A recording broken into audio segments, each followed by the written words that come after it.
Bei est le chef d'une équipe éveillée compétente appelée le Noyau Divin. Comme la magie existe dans ce monde, des démons et leurs grottes sont apparus, ce qui a permis à ceux qui ont des pouvoirs spéciaux comme Bei de s'éveiller. Son équipe est la plus forte de leur organisation, et ils ont pour mission d'exterminer le roi démon, Belphegor. Belphegor est un démon de classe triple S avec 5 éléments, ce qui fait de lui un adversaire redoutable.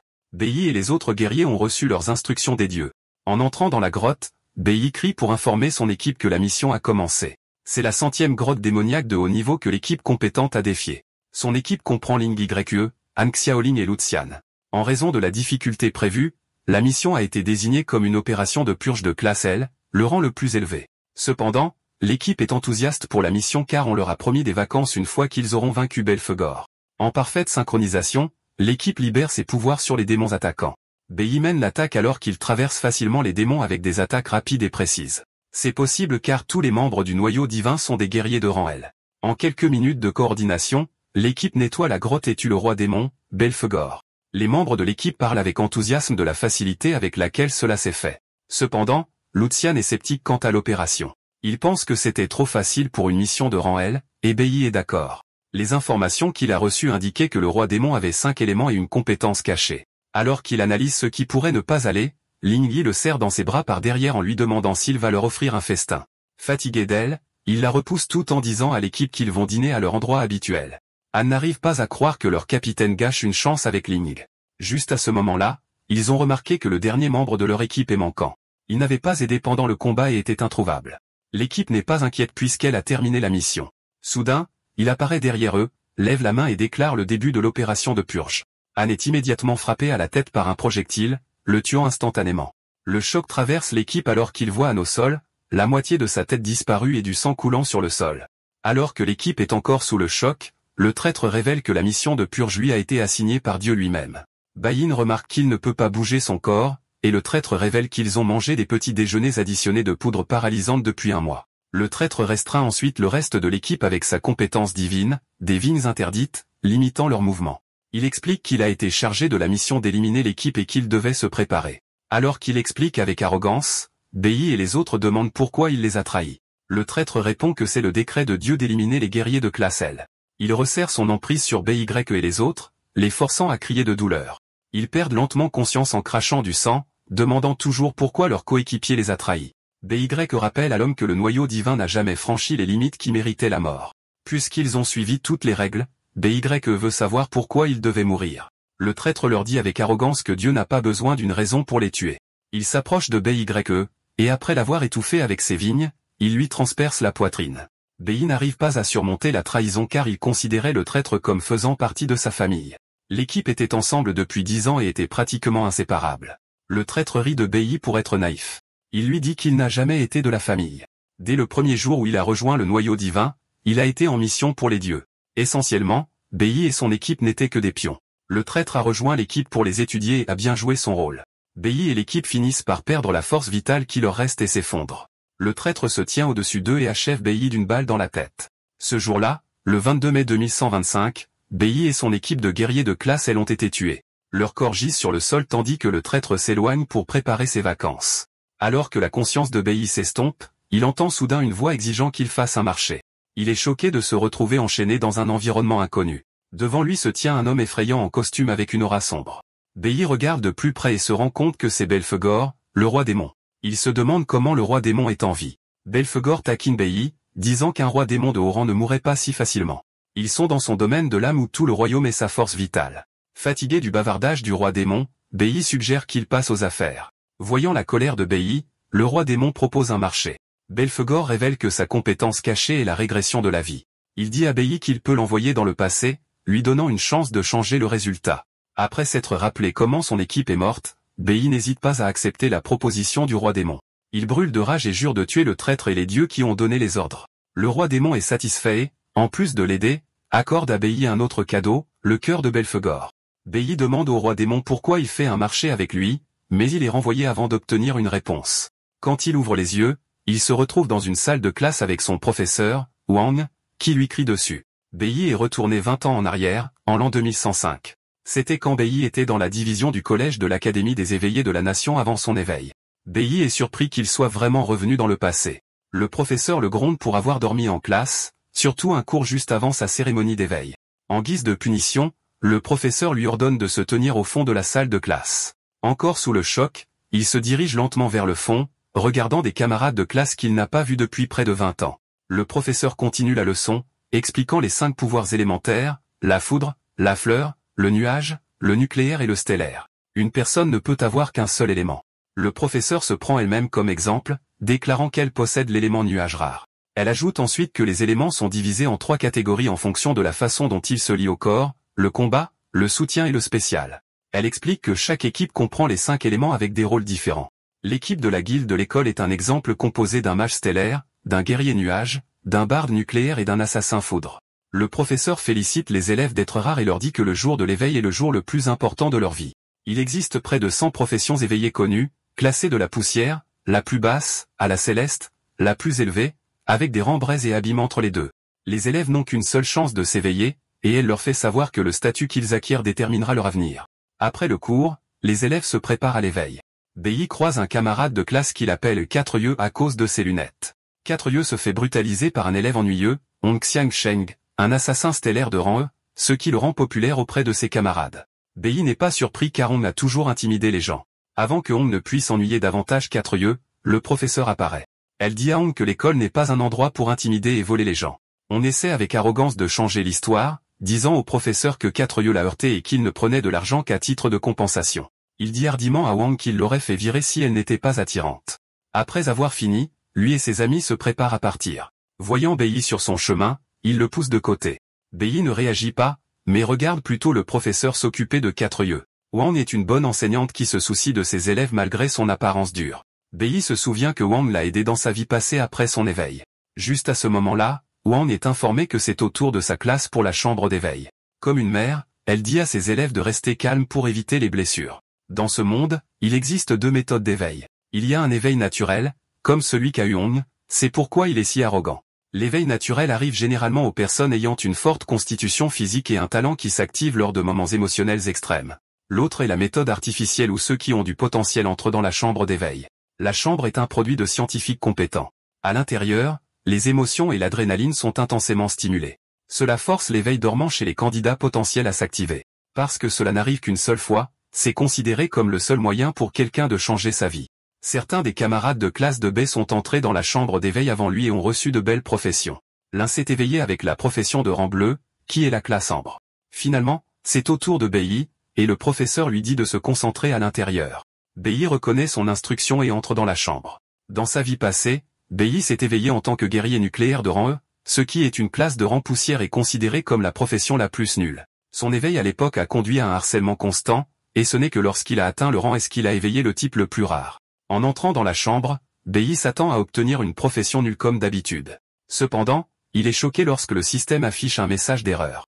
La chambre s'active et détecte 5 éléments au lieu de l'élément habituel. Bei sent ses entrailles brûler alors que le système affiche le message d'éveil infini. Le système l'informe qu'il peut choisir n'importe quelle classe parmi les 5 types élémentaires comme classe initiale. Bei apprend qu'il peut améliorer les autres classes une fois que sa classe initiale a atteint son potentiel maximum. Il est choqué quand il réalise qu'il a reçu une accumulation élémentaire. Apparemment, il peut choisir de nouvelles classes à l'avenir, du rang poussière jusqu'au rang céleste, tout en conservant leur qualité. Bei a également la possibilité de débloquer le rang caché au-dessus de céleste. Il se rend compte qu'il peut faire tout cela grâce au cadeau du roi démon. On lui a donné la capacité d'éveils infinis, ce qui est du jamais vu. Le système dit alors que toutes les autres barres élémentaires seront effacées une fois qu'il aura sélectionné sa classe initiale. Après avoir pris son temps, Bei choisit sa classe. Il sort vers le professeur qui est excité d'entendre ce avec quoi il s'est éveillé. Bei dit à Wang la nouvelle décevante qu'il s'est éveillé en tant que guerrier nucléaire, la pire qualité de la classe verte. Wang est décontenancée, mais en tant que bonne enseignante, elle l'encourage toujours, disant que de grands hommes ont également émergé de la classe verte. Elle exhorte Yi à ne pas abandonner, mais il lui dit humblement qu'il n'y a pas besoin de réconfort. On surprend la conversation et, comme prévu, y met son nez. Il dénigre Bei, disant que le professeur ne lui donne que de faux espoirs et que la réalité est différente.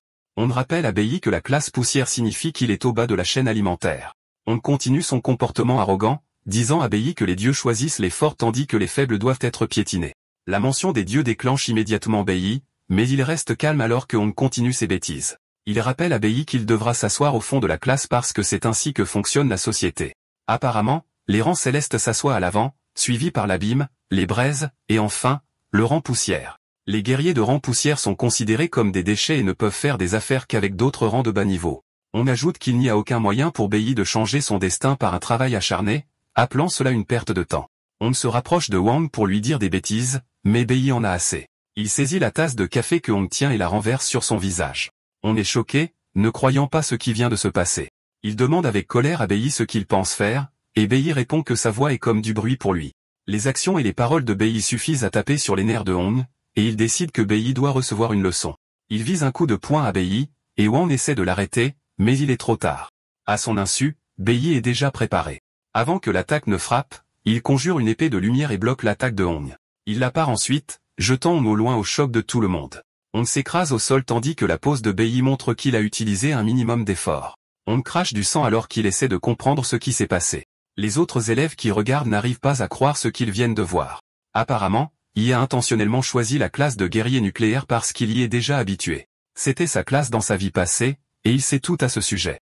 On parvient à se remettre sur pied et dit avec arrogance à Bei qu'il a juste eu de la chance. Il mentionne qu'il est un rang abîme et qu'il est complètement différent des déchets comme Bei. Wang, avec son œil vif, comprend que Bei n'a pas eu de chance. Elle réalise que Bei a utilisé une compétence de mouvement de premier plan exclusive à la classe des guerriers. Wang sait que la compétence de parade permet au manieur d'annuler une attaque tout en reflétant toute sa force à l'adversaire. Elle est choquée de voir Bei réussir si facilement car c'est une compétence que son maître n'a pas pu maîtriser après 10 ans de pratique acharnée. Wang est plus perplexe que Bei, venant de s'éveiller, et déjà une expérience de combat aussi élevée. Alors que Wang est perdu dans ses pensées, on dégaine une épée courte prête à abattre Bei. On est maintenant vraiment en colère et assure à Bei qu'il va l'embarrasser devant tout le monde. Bei reste juste là, froidement, révélant qu'il a intentionnellement choisi la classe de poussière. Il sait que dans un avenir proche, tous ses détracteurs verront le bon côté de la classe poussière, mais il sera trop tard. Les élèves sont excités alors que les deux se tiennent en position de combat. Cependant, il est interdit de se battre avec des pouvoirs à l'école. Le père de Hong est un fonctionnaire important, et son oncle est le doyen de l'école. Bei, en revanche, n'a pas de famille réputée, ce qui signifie qu'il a tout à perdre. 4 Yeux craint d'être expulsé s'il se bat contre Hong et demande au professeur ce qu'il doit faire. Le professeur prend rapidement l'initiative. Elle intervient en leur disant d'arrêter, mais on est déjà énervé. Il veut se venger de Bei pour l'avoir humilié. On menace de frapper Bei même s'il se met à genoux et supplie. Il se considère comme très talentueux alors que Bei n'est qu'un loser. Le professeur sait aussi que Hong a raison car la différence de leurs attributs est grande. On est un guerrier de rang abyss, ce qui lui donne un bonus de 200% dans tous les attributs. Les rangs abyssaux sont de loin supérieurs car leurs attributs sont le double de ceux d'un rang poussière lors de l'éveil, et ils peuvent croître alors que le rang poussière reste stagnant. Personne, y compris 4 Yeux, ne croit que Bei ait une chance. Il suppose qu'il va être écrasé. 4 Yeux convient que Hong est une personne dégoûtante, mais a survécu en jouant l'idiot pour éviter les problèmes. Il croit qu'éviter Hong est la seule façon de survivre car un affrontement direct ne mènera qu'à une fin désagréable. Une fois qu'il a fini d'évaluer son adversaire, Hong court vers lui. Le professeur est inquiet et crie à Bei de faire attention. Elle suppose que Bei prévoit de parer à nouveau l'attaque de Hong, mais elle sait que cela pourrait ne pas fonctionner car la compétence consomme beaucoup d'endurance. La vitesse à laquelle Hong arrive rendra la parade inutile. Même Hong est sûr d'avoir l'avantage. Bei, cependant, se contente de sourire. Il n'a aucun intérêt à esquiver plus qu'il a une autre carte dans sa manche. Au moment où Hong l'atteint, il active la compétence Flash Blink. Il s'agit d'un effet flash instantané qui permet à l'utilisateur de traverser les obstacles. C'est fini en un clin d'œil, et avant que Hong ne s'en rende compte, Bei l'a frappé dans une partie vitale de son corps. Il crache du sang en essayant de comprendre quand Bei est arrivé derrière lui. Il frappe le sol de frustration et d'humiliation alors que les élèves sont totalement incrédules. Aucun des spectateurs n'a aperçu ce que Bei a fait. La seule chose qu'ils ont vue, c'est Hong s'écraser au sol. Même le professeur n'avait aucune idée de ce qui s'était passé. Cependant, le président de la classe, Kuyin, a effectivement vu ce que Bei a fait. Kuyin se rend compte que Bei a maîtrisé l'utilisation du plus haut niveau de la compétence de base d'un guerrier et l'a appliquée pendant le combat. Pendant ce temps, les élèves se demandent tout ce qui ne va pas avec Hong. Sur l'écran d'état, Bei remarque que l'un de ses attributs a augmenté parce qu'il a vaincu un adversaire. Cependant, il n'est pas impressionné par les points, les considérant comme trop peu nombreux. Il sait que vaincre des démons est la seule façon d'obtenir des points plus élevés et prévoit de le faire dès qu'il le pourra. Toujours en difficulté sur le sol, Hong n'est pas prêt à abandonner. Il dit à Bei de ne pas partir car il n'en a pas fini avec lui. Il saisit son couteau et tente d'attaquer Bei par derrière, mais avant qu'il ne puisse le faire, ils entendent une voix leur dire d'arrêter. C'est le doyen de l'école, Hong Lin, qui est l'oncle de Hong. Lin se moque de Hong, lui disant qu'il s'est déjà ridiculisé et dit aux élèves de rentrer chez eux. À la mention de la maison, cela s'enregistre dans la tête de Bei qu'il a une maison. Il avait oublié parce qu'il venait de renaître, et ses parents étaient déjà morts dans sa vie passée. Il se souvient que quelque chose de tragique s'est produit ce jour-là, et avant que le doyen ne puisse s'adresser à lui, il s'enfuit frénétiquement. Même on est choqué de voir Bei s'enfuir de la scène. Le doyen est à court de mots, mais se tourne vers Wang, lui disant de maîtriser son élève. Il promet de fermer les yeux sur ce qui s'est passé, et Wang le remercie. Plus tard, on suit son oncle jusqu'à son bureau pour justifier ce qui s'est passé. Il affirme que Bei a seulement eu de la chance, mais son oncle lui crie dessus en disant que Bei l'a complètement humilié. Léon se tenait au loin et a vu Bei utiliser le flash blink. Il explique à Wang que dans cette fraction de seconde, Bei a trouvé son point le plus faible et l'a frappé, le laissant sans défense. Le doyen est énervé car même avec son expérience, il ne peut pas exécuter la compétence flash avec une telle maîtrise. Le doyen compare le combat de Wang avec Bei à celui d'un joueur professionnel qui joue avec un noob, faisant savoir à son neveu que Bei n'est pas un enfant ordinaire. Pendant ce temps, Bei se précipite, pensant à l'importance pour lui de rentrer chez lui. Il atteint rapidement l'immeuble d'appartement, se souvenant de la façon dont les choses se sont passées dans sa vie passée. Il est prêt à empêcher que cela ne se reproduise, même s'il meurt en essayant. Bei entre dans la maison pendant que son père regarde la télévision et que sa mère fait la vaisselle. Il a l'air en colère en entrant, et son père est surpris qu'il soit rentré tôt. Bei ignore son père et se concentre sur sa mère. Les larmes aux yeux, il exprime sa joie que sa mère aille bien. Sa mère est muette et communique avec Bei en utilisant la langue des signes. Elle lui dit qu'elle a préparé ses nouilles aigres piquantes préférées, mais Bei dit immédiatement qu'il n'est pas intéressé par les nouilles aujourd'hui. Il lui dit qu'il veut manger du poisson mariné. La mère de Bei essaie de discuter, mais finit par céder à l'entêtement de son fils. Elle accepte d'aller chercher le poisson mariné, et Bei propose de la suivre, mais son père l'arrête en disant que sa mère peut y aller seule. Il se demande pourquoi Bei est revenu et ne l'a pas salué. Il se lève, prend son alcool et demande à Bei comment s'est passé son éveil, désireux d'entendre avec quoi son fils s'est éveillé. Il s'avère que le père de Bei, Bei Chang, est un guerrier électrique de classe et est assez fort, ce qui le rend dangereux. Bei dit à son père qu'il ne s'est pas réveillé ce jour-là parce que les choses ont pris trop de temps. Son père exige de savoir pourquoi il est rentré tôt s'il ne s'était pas réveillé. Il mentionne être déçu par la classe d'éveil du fils de son ami et s'attend à ce que son propre fils s'éveille avec le rang Abyss. Lin Sheng affirme qu'il s'est réveillé avec le rang Abyss et qu'il a versé sa sueur et son sang pour élever son fils. Énervé et avec une aura effrayante, il exige de savoir avec quoi Bei s'est réveillé. Englouti dans l'aura, Bei ment à nouveau en disant qu'il ne s'est pas réveillé. Cela ne fait qu'irriter son père, et il brise une bouteille de boisson sur la tête de Bei. Quand il apprend que Bei s'est réveillé avec le rang poussière, il devient plus furieux et lui crie dessus. Lin Sheng est un homme violent qui ne peut pas contrôler ses émotions.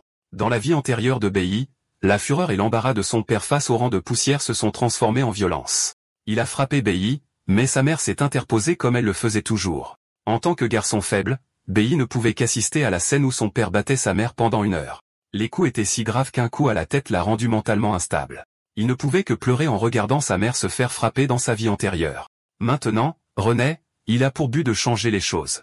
Il n'a toujours pas ce qu'il faut pour défier son père, un guerrier de classe abyssale de rang C, et aura besoin de temps pour monter de niveau. Les tactiques qu'il a utilisées contre Wang ne fonctionneront pas ici. Son père est à un autre niveau avec une véritable expérience du combat.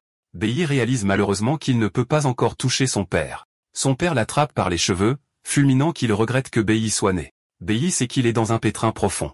Son père est rentré tôt pour l'attendre et ne le laissera pas partir tant qu'il ne sera pas satisfait. Connaissant la violence de son père, il voulait que sa mère soit loin de la maison. Bei est content de l'avoir fait sortir, mais alors qu'il se réjouit intérieurement, un coup atterrit sur sa tête. Les choses empirent quand quelqu'un entre dans la maison. C'est sa mère, la personne même qu'il essayait d'empêcher d'être témoin de la violence. Sa mère est horrifiée de voir Lin Sheng frapper la tête de leur fils alors qu'il est allongé sur le sol. Elle était revenue aussi vite qu'elle le pouvait pour nourrir son fils affamé, ce qui explique son retour rapide. Bei est terrifié de voir sa mère, se demandant si l'histoire est sur le point de se répéter. Comme prévu, Lin Sheng tourne son attention vers la pauvre femme. Dans un flashback, Bei est assis dans une cellule de prison. Dans sa vie antérieure, il est devenu la première personne à passer d'un niveau vert à un niveau platine. À cause de cet exploit, son compagnon de cellule se demande pourquoi il a été arrêté et amené dans une prison pour ceux qui sont condamnés à mourir. La seule déclaration de Bei était qu'il méritait de mourir parce qu'il avait battu sa mère à mort. Il a été condamné à mort pour avoir tué son père en représailles de ce qui était arrivé à sa mère. Maintenant, dans le présent, l'histoire est sur le point de se répéter. Alors que Lin Sheng continue sa folie, la mère de Bei court vérifier comment va son fils. Bei sait qu'il est plus fort qu'une personne ordinaire qui n'aurait pas survécu au coup de poing de son père. Sa mère essaie de l'aider à se relever, le protégeant de son père en colère. Ling Sheng continue sa tirade, disant à sa femme qu'il était heureux quand elle était enceinte. Comme ses frères et sœurs ne pouvaient pas produire de fils, il croyait qu'il était destiné à restaurer la gloire de la famille. Cependant, il est dégoûté par ce qui a suivi. Son fils, son grand espoir, s'est réveillé avec la pire classe, le rang de poussière. Ling Sheng crie à sa femme, lui rappelant que Bei ne peut pas avancer parce que c'est une classe poubelle. Il blâme les gènes de sa femme pour le résultat. Ling Sheng perd le contrôle et lève la main pour la frapper, mais Bei ne le permettra pas. Il utilise un flash pour dépasser sa mère et bloquer l'attaque de son père. Ling Sheng est projeté en arrière et sourit héroïquement. Sa mère est inquiète sachant ce qui va suivre. Ling Sheng se relève et marche avec arrogance vers son fils, avec l'intention de le battre à mort. Bei prévoit d'utiliser la parade, mais avant qu'il ne puisse activer la compétence, le coup de poing de son père traverse son épée et frappe son visage. Bei crache du sang, réalisant amèrement l'énorme fossé de puissance entre eux. Avant qu'il ne puisse respirer, un autre coup de poing arrive. Il le bloque avec ses mains, mais le choc blesse quand même ses côtes. Ling Sheng prépare une autre frappe puissante pour remettre son fils à sa place, faut qu'il ait le courage de le défier. Bei voit le coup de poing arriver, mais ne peut ni l'esquiver ni le bloquer. Il couvre seulement sa tête avec ses mains alors que le coup atterrit. Ling Sheng dit à Bei qu'il mérite de mourir pour s'être réveillé avec une classe inutile. Pourtant, Bei reste debout, ne voulant pas laisser l'histoire se répéter. Voir Bei toujours debout rend Ling Sheng plus en colère. Il se moque de lui demandant s'il pense qu'il est le meilleur juste parce qu'il s'est réveillé. Ling Sheng attrape une chaise, prêt à briser son fils. La mère de Bei le tient alors qu'il se prépare à l'impact. Juste à ce moment-là, une voix autoritaire à l'extérieur exige qu'ils ouvrent la porte. Ling Sheng est déçu par l'interruption. La mère de Bei tient son fils, soulagée par la pause. Cependant, la frappe n'est pas une surprise pour Bei car il l'a arrangée. Ling Sheng se montre dur en ouvrant la porte, mais son attitude change quand il voit qui est là. Deux hommes d'apparence dure se tiennent à la porte et demandent à Ling Sheng pourquoi il a mis si longtemps. Les deux hommes sont des enquêteurs de l'inspection, Liang et Shen Jinwu. Liang est le capitaine adjoint de rang rouge A, tandis que Shen Jinwu est un rang bleu C. Ling Sheng est choqué de les voir, et tout en tremblant, demande ce qu'ils font chez lui. Liang lui montre une photo d'un criminel recherché nommé Snow, demandant à Ling Sheng s'il l'a vu. Apparemment, le bureau a reçu un appel disant que Snow avait été vu dans le bâtiment, alors la police effectue une recherche de maison en maison. Ling Sheng est soulagé d'apprendre qu'il n'est pas la raison de leur visite. Il sourit, leur disant qu'il n'a pas vu Snow. Puisque Snow est populaire et toujours à la télévision, il leur assure qu'il le signalerait s'il le croisait un jour. Juste à ce moment-là, Liang remarque que Bei est en mauvais état et demande à Ling Sheng ce qui s'est passé. Ling Sheng ment en disant que son fils a été imprudent et est tombé en achetant des produits d'épicerie. Il tapote l'épaule de Liang, lui disant de ne pas s'inquiéter de ces questions triviales. Avant qu'il ne puisse finir, Bei l'interrompt, disant au policier que son père ment. Bei déclare hardiment que son père l'a frappé, c'est pourquoi il est tout ensanglanté. 18 minutes plus tôt, Bei avait utilisé la cabine téléphonique de l'appartement pour appeler la police, disant qu'il avait vu Snow dans le bâtiment. Il savait qu'il ne plaisanterait pas avec les nouvelles concernant Snow, mais il ne s'attendait pas à ce qu'ils arrivent si vite. Il est content qu'il soit venu car cela lui a fait gagner assez de temps. Ling Sheng essaie de rejeter les paroles de son fils, mentant qu'il n'a pas ce qu'il faut pour battre son propre fils. Cependant, Bei répond avec la vérité. Il dit au policier que son père l'a frappé à la tête avec une bouteille de vin et au bras avec un tabouret. Bei continue de signaler où son père l'a frappé, disant aux policiers qu'ils peuvent évaluer son corps pour des blessures. Il va plus loin en citant leur état de droit, stipulant que les éveilleurs qui ne peuvent contrôler leur comportement violent et blessent les autres doivent être détenus à la prison des éveilleurs pendant 15 jours. Les policiers sont choqués et impressionnés par les connaissances de Bei. Ling Sheng se tourne pour regarder son fils avec mépris. Avec tout ce que Bei a dit, Liang n'a d'autre choix que d'arrêter Ling Sheng. Les policiers l'attrapent immédiatement, et quand il essaie d'atteindre son fils, ils lui disent de se calmer ou ils utiliseront la force. Ling Sheng est sorti de la maison, mais il menace d'anéantir son fils une fois qu'il sera de retour. Bei l'ignore et ferme la porte alors qu'il est traîné. Une fois qu'ils sont en sécurité, la mère de Bei court pour le serrer dans ses bras. Bei est soulagé d'avoir pu sauver sa mère. Cependant, il a 15 jours pour devenir plus fort et promet à sa mère que Ling Sheng ne la touchera plus jamais. Avant que son père ne soit emmené, Bei a réussi à prendre la clé de son coffre-fort. Il sait que son père a quelque chose d'important à l'intérieur car c'est ainsi qu'il est passé du rang au rang C. Plus tard, Bei se dirige vers le coffre-fort et l'ouvre.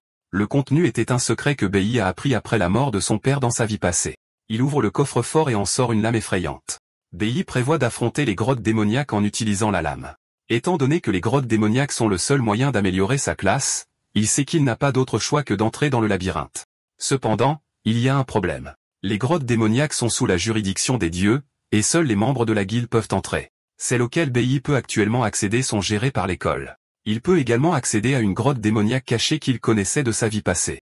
Bientôt, BYE se dirige vers la grotte démoniaque cachée, déterminé à surpasser tout le monde aussi vite qu'il le peut. Pendant ce temps, dans la salle de détention de l'inspection, les officiers parlent de l'observation de la neige comme étant une fausse alerte. Ils ne sont pas fâchés car ils sont toujours prêts à vérifier tout ce qui est lié à la neige. Pendant qu'ils discutent, Lin Sheng essaie de les soudoyer pour sa libération. Lin est dégoûté par le comportement de Lin Sheng, d'autant plus qu'il était membre de la guilde. Les officiers lui disent que les choses vont empirer si la corruption est ajoutée à ses accusations. Ils l'exhortent à rester tranquille pour la nuit avant d'être envoyé à la prison des éveilleurs le lendemain matin. La rage de Lin Sheng est entièrement dirigée contre son fils. Comme Bai sait que son père sera dehors dans 15 jours, il se prépare à affronter les grottes démoniaques pour monter de niveau. Les grottes démoniaques sont un autre espace parallèle à leur monde, accessible par une porte qui apparaît de nulle part. Une fois découvertes, elles sont pour la plupart reprises par les guildes car elles abritent des bêtes et des minerais démoniaques, ce qui en fait le meilleur endroit pour les éveilleurs pour s'améliorer.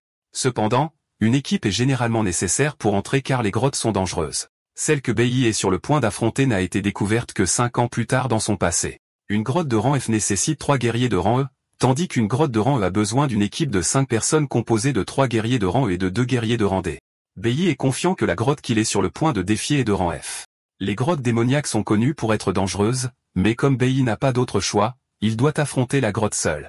Il sait pourquoi il doit devenir plus fort dès que possible. Armé de l'arme du coffre-fort de son père, il entre dans la grotte démoniaque. La zone est remplie de glace et de neige, et Bai en déduit qu'il est dans le domaine d'une bête magique de type nuage. Alors qu'il se promène dans le domaine, il tombe bientôt sur un ours des glaces endormi.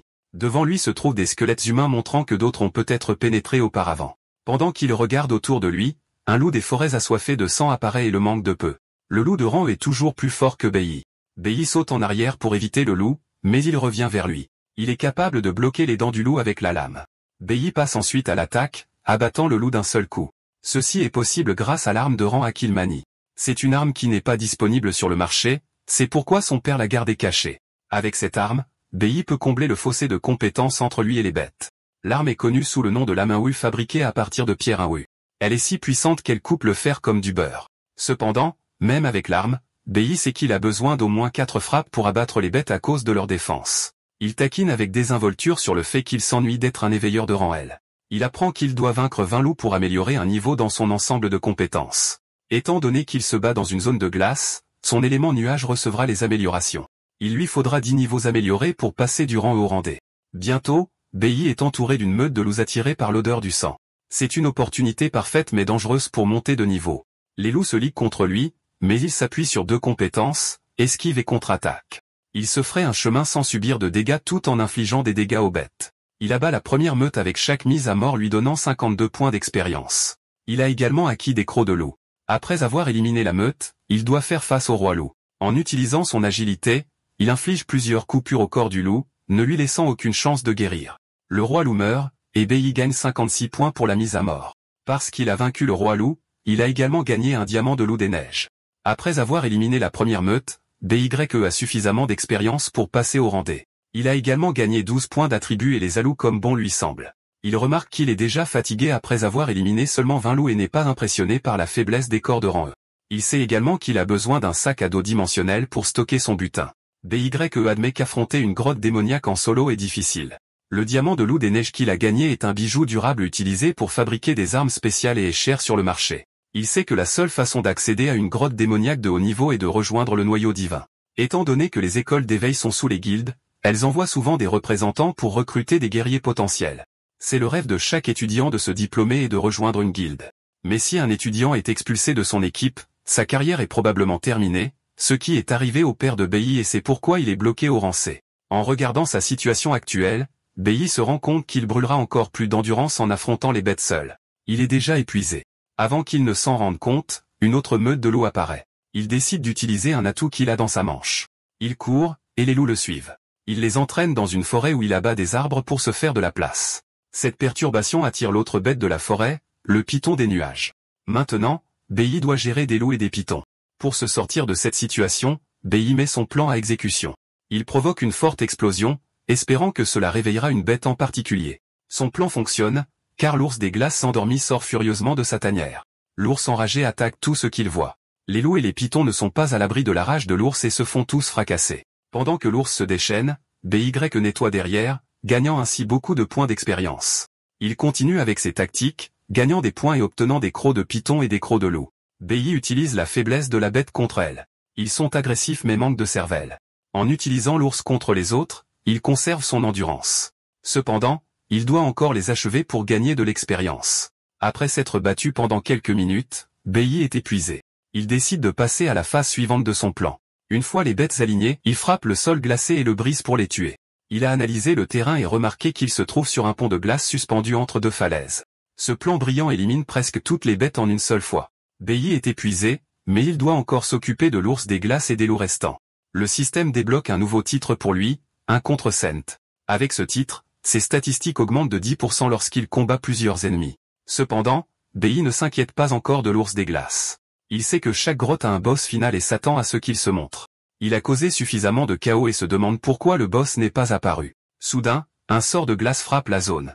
Avant qu'il ne puisse réagir, lui et les bêtes devant lui sont touchés. BY se rend compte que son hypothèse était fausse. Le boss final s'était déjà réveillé et attendait le moment idéal où tout le monde était épuisé. BY et les bêtes sont rassemblés au même endroit, ce qui rend la fuite difficile. Le sort le frappe et ses jambes sont déjà gelées. Il se rend compte que le pont de glace faisait partie du piège du boss. Le boss a tout mis en place pour se montrer et récolter toutes les récompenses. BY réalise que le boss final de la grotte est intelligent.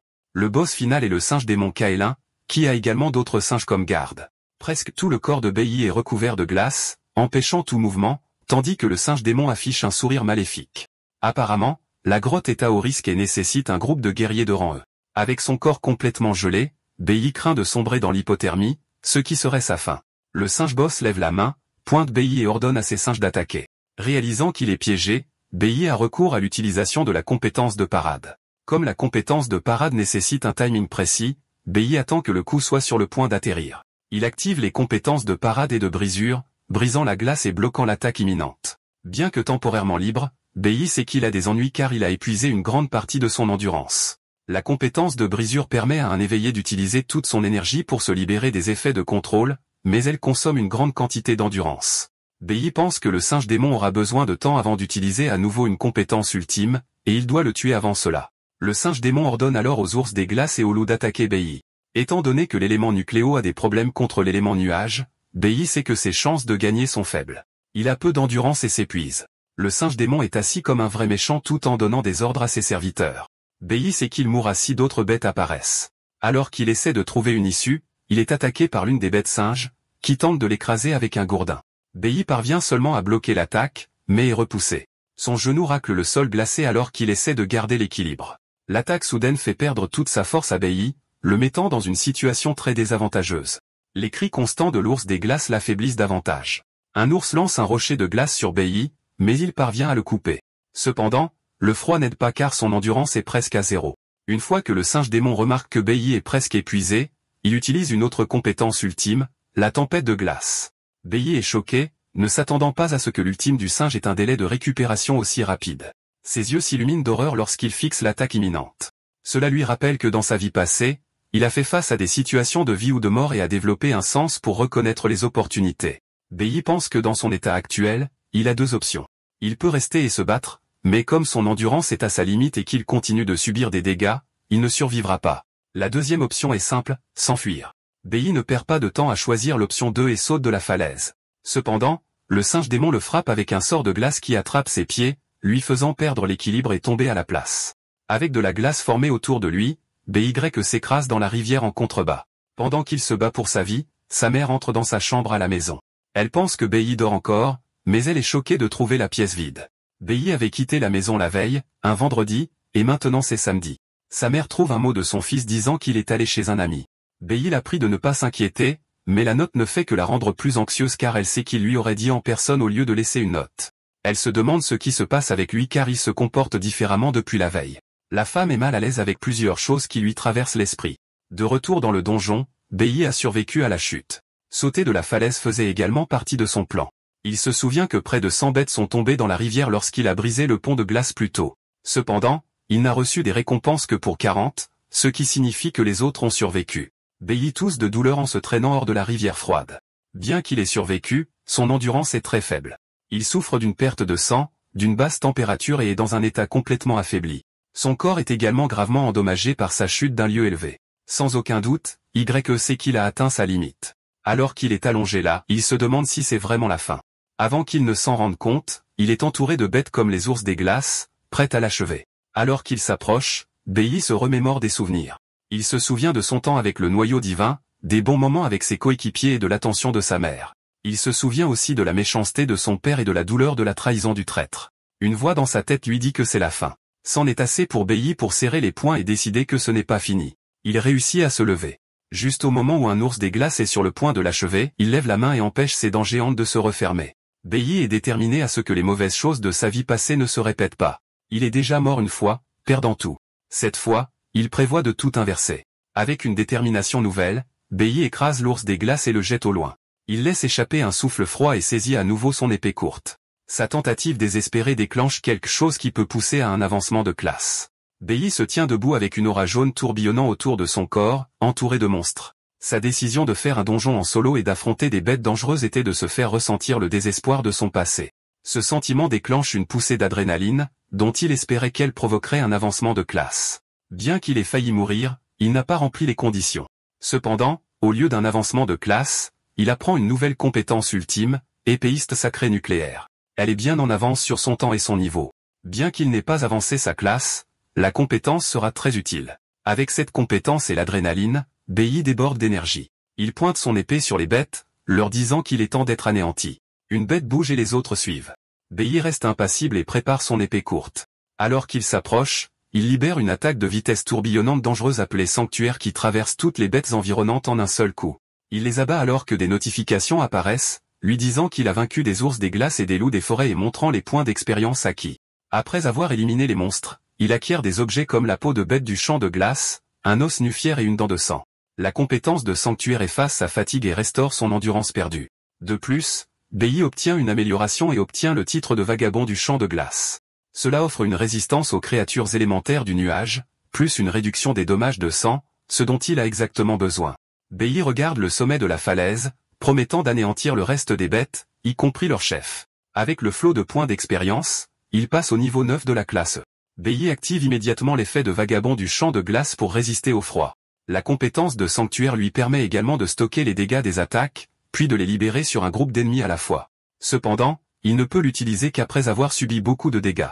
Il est reconnaissant que la compétence ait restauré son endurance. Bei se souvient alors qu'il doit finir rapidement et rentrer à la maison avant que sa mère ne s'inquiète. Il escalade la falaise et se dirige vers le palais du chef des singes démons. Le singe démon est protégé par des bêtes de glace, mais Bei s'en fiche et fait irruption dans le palais. Après avoir éliminé davantage de bêtes, il est maintenant au dernier niveau de la classe E, niveau 10. Pendant ce temps, il est maintenant 23 heures, et la mère de Bei est sérieusement inquiète. Elle a préparé de la nourriture, mais elle se demande où est son fils. Elle prie pour qu'il aille bien. Maintenant, dans le palais du chef, Bei élimine les ours des glaces qui le gardent et il ne lui reste plus qu'à combattre les gardes personnels du chef, les singes effrayants. Le chef des singes a l'air sans peur et ordonne à ses gardes d'éliminer Bei. Un singe saute sur Bei, mais il bloque simplement puis le tranche facilement en deux. Le chef des singes voit cela et se rend compte que les choses pourraient être désastreuses. Il libère avec colère son ultime, l'assaut de la tempête de glace, mais cela n'a aucun effet sur Bei qui est maintenant immunisé. Bei se précipite vers le chef des singes. En désespoir de cause, le chef lève son bâton, activant un sort qui fait briller le joyau dessus. Cela met les autres singes dans un mode hyper, mais Bei ne les considère pas comme une menace. Il ne les voit que comme des bêtes qu'il doit tuer pour atteindre la classe D. Bei traverse les bêtes comme si elles n'étaient rien avant de soulager le chef des singes d'un de ses bras. Le chef hurle de douleur alors que le sang coule du membre sectionné. Avant qu'il ne puisse faire autre chose, il voit Bei le regarder fixement. Bei lance une série de coupures sur le corps du chef, le vainquant. Une notification apparaît, indiquant à Bei qu'il a vaincu avec succès l'utilisateur d'éléments nuages de classe D, le roi de la forêt d'Azur, et a gagné 1000 points d'expérience. Il avance également au guerrier nucléaire de classe D. Après cela, il voit des objets à ramasser. En raison de l'expérience qu'il a acquise en combattant un ennemi élémentaire nuage, le système lui indique qu'une nouvelle profession est sur le point de se réveiller. Bei est choqué, ayant oublié cela. Une aura rouge et bleue émane de son corps. Il réveille la profession de mage élémentaire nuage et peut maintenant changer de profession à tout moment. Bei est ravi d'avoir réveillé une profession rouge, même en classe E. Contrairement à la classe nucléo avec son bonus de 100%, la classe rouge est livrée avec 200%. La force de la classe rouge est déjà au même niveau que sa classe actuelle. Bei ramasse ensuite l'arme de mage, la pierre de magie, et trouve une sacoche magique qui peut contenir 20 objets. Pendant qu'il pille, les bêtes restantes ne peuvent qu'observer. Une fois qu'il a terminé, Bailly lève les yeux et se rend compte que certaines bêtes ont survécu puisqu'il vient de réveiller une nouvelle profession. Il décide de l'essayer sur elles. Il passe en mode mage, une aura rouge sortant de ses yeux alors qu'il se prépare à les anéantir. Il est maintenant 5 heures du matin le lendemain, un dimanche. La mère de Bailly n'a pas dormi et est assise dans le salon en espérant le retour de son fils. À ce moment-là, Yi ouvre la porte et elle se lève immédiatement. Bailly entre en souriant, s'excusant de l'avoir inquiété. Sa mère accourt et le serre fort dans ses bras en pleurant. Bailly est choqué de voir qu'elle l'attendait et n'a pas mangé. Il lui dit alors qu'il a de bonnes nouvelles. En quittant le donjon, BYE a rassemblé des objets de valeur grâce à la bourse magique qu'il a trouvée. Après son départ, il rencontre un courtier en minerai. Le courtier propose d'acheter le minerai pour 8 cents, mais BYE surenchérit avec 8000. Cela choque le courtier.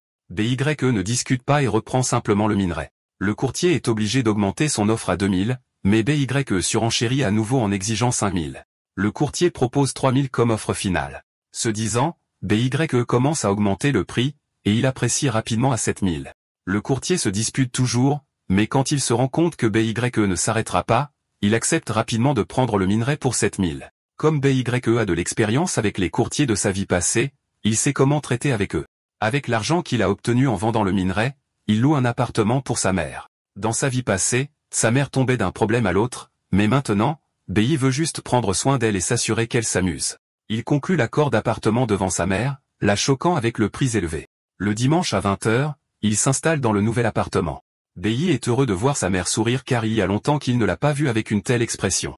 Même avec un nouvel appartement et en passant de la classe E à la classe D, il sait qu'il ne peut pas baisser sa garde à cause de son père. BYE veut régler le problème avec son père avant de s'en prendre à sa cible principale. Il porte ensuite une pierre magique sur son bras droit qui augmente une zone de magie d'effet de 50%.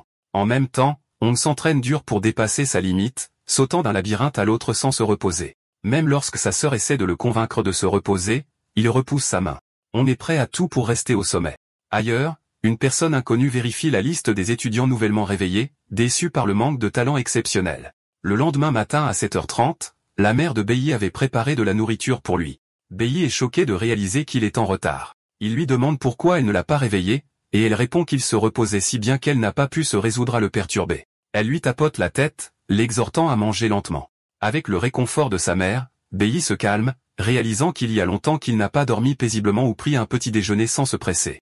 À ce moment-là, sa mère demande s'il y a quelque chose qu'il veut, comme un jouet ou un livre.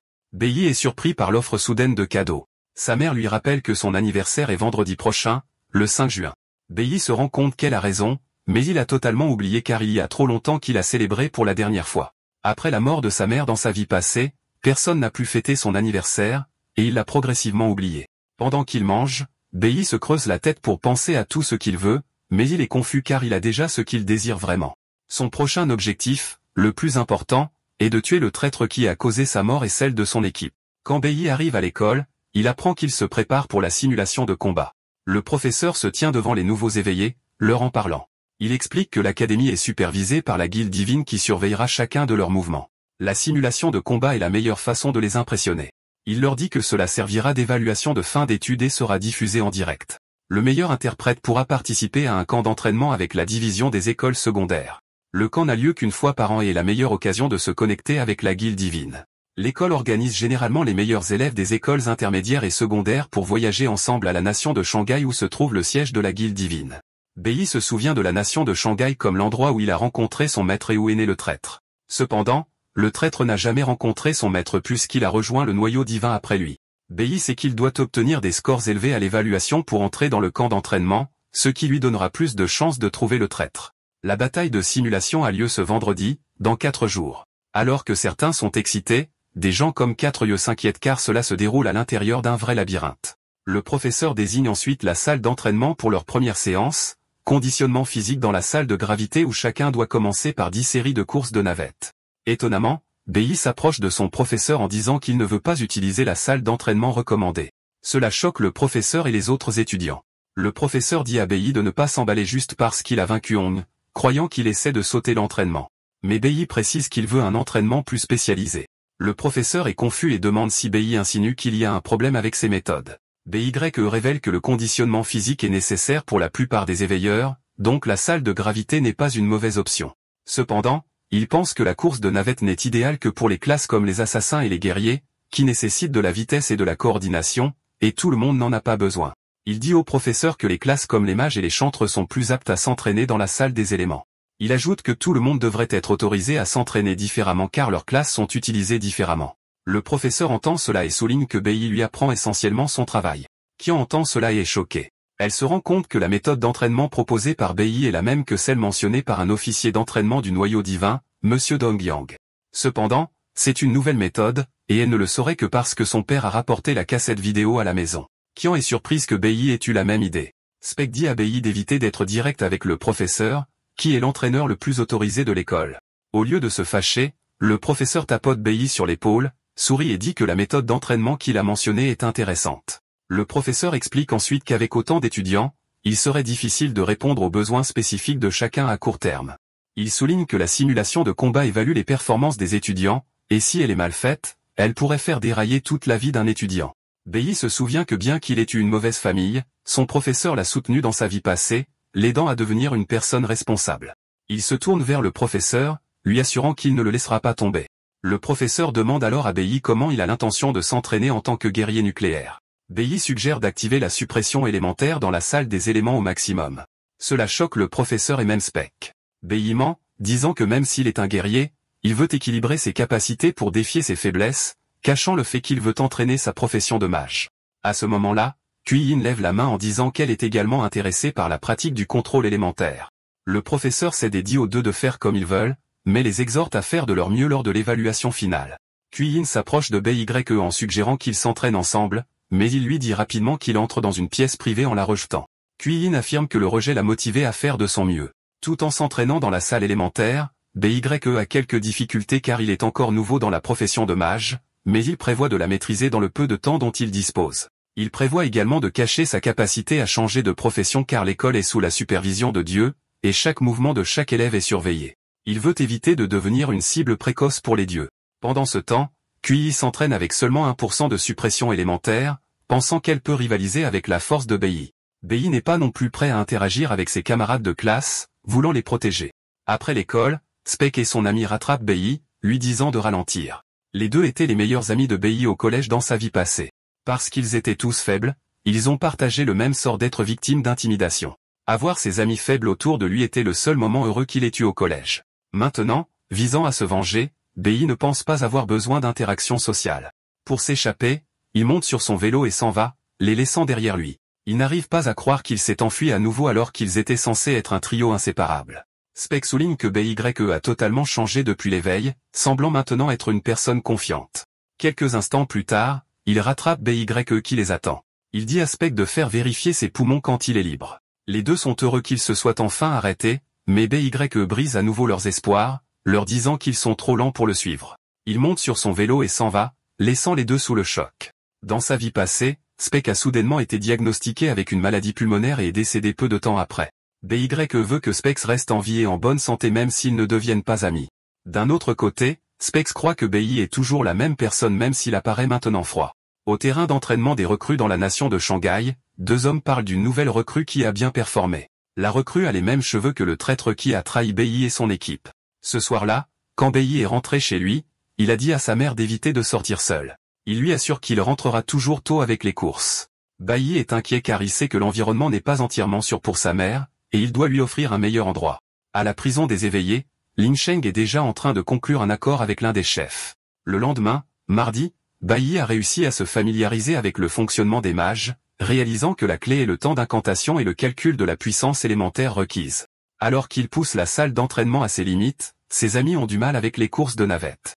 L'entraînement continue le lendemain, et après, Spec et son ami demandent à Bei de les rejoindre pour dîner. Comme prévu, il refuse catégoriquement, disant qu'il doit rentrer chez lui tôt. Cependant, il laisse à ses amis quelques conseils, leur disant une technique secrète pour les archers. L'ami, qui est archer, se réjouit après avoir entendu le conseil. Jeudi, Spec se rend à la clinique où le médecin lui dit qu'il a beaucoup de chances d'être venu. Le médecin l'informe qu'une tumeur parasitaire à croissance rapide se trouve dans ses poumons. Le médecin dit à Spec de programmer une opération dans un grand hôpital bientôt pour la faire enlever. Spec remercie le médecin et lui assure qu'il prendra rendez-vous. Alors qu'il part, il se souvient que Bei était celui qui l'avait averti de ses poumons. Il se demande comment BY savait qu'il y avait un problème, ce qui ajoute au mystère qui l'entoure. Juste à ce moment-là, il entend des gars parler de Hong. On a atteint le niveau 4 de la classe E, et il croit qu'il sera le meilleur interprète de l'évaluation. Il s'avère que sa famille a un labyrinthe privé, que Hong a utilisé pour monter de niveau dans le cadre de leur armée privée. C'est à ce moment que le trio mentionne quelque chose qui attire l'attention de Spec. On prévoit de donner une leçon à BY après l'école pour ce qui s'est passé le week-end dernier. Le trio parle de la colère de Hong et du fait qu'il prévoit même de tuer BY. Hong s'est armé d'une arme pour être plus dangereux. Spec entend cela et réalise que son ami est en grave danger. Inquiet, Spec passe à l'action en décidant qu'aider BY est la meilleure chose qu'il puisse faire. Il traverse le couloir de l'école en pensant aux tours inutiles que Hong pourrait essayer. Spec craint que Hong n'ait rassemblé ses voyous pour aider à battre BY. Il s'arrête soudainement en pensant à quel point il sera inutile même s'il essaie d'aider. Il veut reculer, mais il se souvient alors que BY l'a aidé. Il considère BY comme son frère et est prêt à se sacrifier pour le sauver. Spec se dirige vers l'armurerie de l'école et brise la serrure pour entrer. Il est partagé à l'idée de violer les règles, mais ne parvient pas à se sortir de la tête l'idée que BY l'a sauvé. Il pousse la porte, prêt à mourir pour sauver son ami. Il vérifie les armes sur le support et choisit une hache géante. Soudain, il entend la voix de Kuyin derrière lui demandant pourquoi il entre par effraction dans l'armurerie. Spec veut rester silencieux, mais Kuyin insiste, lui demandant ce qui ne va pas car il a l'air pressé. Spec crie alors à Kuyin qu'il doit aller sauver la vie de BY. Pendant ce temps, BY a remarqué qu'il était suivi, mais il atteint une ruelle avant de dire à quiconque c'est de sortir. On sort, l'air menaçant avec une épée à la main. Il dit à BY qu'il est là pour régler leur compte. BY se tourne avec un visage pitoyable, demandant à Hong s'il pense qu'il a ce qu'il faut pour le vaincre. On répond qu'il est sûr qu'il peut vaincre BY. Il dit cela en se précipitant vers BY avec sa compétence appelée accélérer. On affirme qu'il s'entraîne sans arrêt depuis l'incident. En plus d'accélérer, on active une autre compétence pour apparaître derrière BY. Juste avant qu'il ne puisse porter un coup, BY se déplace très rapidement hors du chemin. Une fois qu'il y a une ouverture, il attrape Hong et le fracasse au sol. On a l'aide de douleur, réalisant que la puissance d'attaque de BY est bien supérieure à la sienne. Il n'arrive pas à croire que cela soit possible, et BY lui dit qu'il n'est pas le seul à s'être entraîné. BY sort son poignard et le fracasse dans le sol à côté de la tête de Hong. On réalise enfin que BY est bien en avance sur lui en termes de puissance et de force. Ils ont peut-être le même âge, mais on comprend que la silhouette menaçante devant lui est quelqu'un qu'il ne pourra jamais surpasser. On est choqué que BY ait également augmenté de niveau et lui crie dessus en lui demandant quel est son niveau. Il refuse de le croire, lui demandant comment il a fait. On révèle qu'il s'est engagé dans un entraînement supplémentaire juste pour atteindre le niveau 4, ce qui a demandé beaucoup de travail acharné. Il n'arrive pas à croire que BY soit toujours plus rapide. BY sourit quand on mentionne à quel point il s'est entraîné dur. BY lui demande simplement s'il est déjà mort. Un couteau sous la gorge, on dit à BY de le tuer ou de le torturer. On pense que BY l'a rabaissé, et BY l'admet. Cependant, il assure à Hong qu'il ne le déteste pas tant que ça. BY est impressionné que Hong l'ait suivi et ne lui ait pas tendu une embuscade ni appelé ses amis pour l'agresser. BY comprend que Hong essayait juste de tester sa propre force. On hurle à BY de le tuer maintenant ou de risquer de mourir de ses mains plus tard. Il ne veut pas que BY prétende pouvoir lire à travers lui. BY réfléchit à nouveau et dit à Hong qu'il retire ce qu'il a dit sur le fait de ne pas trop le détester. Pendant ce temps, Spec et Kuyin sont arrivés mais se cachent et regardent. Ils sont surpris de voir que BY a géré la situation sans leur aide. Ils voient BY assis sur Hong comme s'il n'était personne, et Hong ne bouge même pas. BY dit alors à Hong qu'il a une offre pour lui. Il fait savoir à Hong qu'il existe un moyen pour lui de devenir plus fort, mais en retour, il doit faire quelque chose pour lui. Le lendemain, vendredi, est le jour de l'évaluation. Le professeur dit aux élèves rassemblés qu'il est temps pour la simulation de combat. Il explique que même s'il s'agit d'une simulation, ils entreront dans un véritable labyrinthe. Bien que la majeure partie de la puissance du labyrinthe ait été scellée, il existe encore des dangers. Le professeur les exhorte à agir en fonction de leur capacité car il y a beaucoup de monstres dangereux à l'intérieur. Pour assurer la sécurité des élèves du secondaire ont été affectés pour les guider. Les aînés ne se battront pas, mais devraient intervenir face aux dangers. Une équipe de 4 à 5 personnes sera formée avec un élève senior à leur tête. Ils peuvent choisir entre les donjons de classe E et de classe F. Cependant, les donjons de classe E sont beaucoup plus difficiles, et le professeur les exhorte à ne pas en essayer un s'ils n'ont pas la force. Il ajoute qu'échouer au défi entraînera la perte de crédits académiques, montrant à quel point c'est important. Après avoir donné les instructions, le professeur leur dit de commencer à choisir le niveau de leur donjon. Il demande aux élèves de lever la main s'ils veulent défier le donjon de classe E. Un total de 8 élèves, dont Kuyin et Hong, lèvent la main pour les donjons de classe E. Spec est surpris que certains étudiants soient assez fous pour s'attaquer aux donjons dangereux. Sur 180 élèves, le professeur annonce que 8 se sont portés volontaires. Il leur fait savoir que le reste sera réparti au hasard dans les donjons de classe F. Cependant, Kuyin remarque que BY n'a pas levé la main. Juste à ce moment-là, Bei s'approche du professeur en disant qu'il aimerait défier le donjon de jade spirituel de classe D de l'école. Tout le monde est stupéfait lorsque Bei fait cette déclaration. Lorsque Bei a déclaré qu'il défierait le donjon de jade spirituel de classe D de l'école, un silence choqué a rempli la pièce. Son professeur le regarda sans voix devant cette requête absurde. Parmi les élèves stupéfaits, Hong Qiansheng et la présidente de classe, Kui-in, ont regardé avec incrédulité. Le professeur s'est rapidement repris et a dit à Bei qu'il devait plaisanter, affirmant que personne ne défie un donjon de classe D tout de suite et a refusé sa requête. Cependant, le regard intense de Bei a montré qu'il était tout à fait sérieux.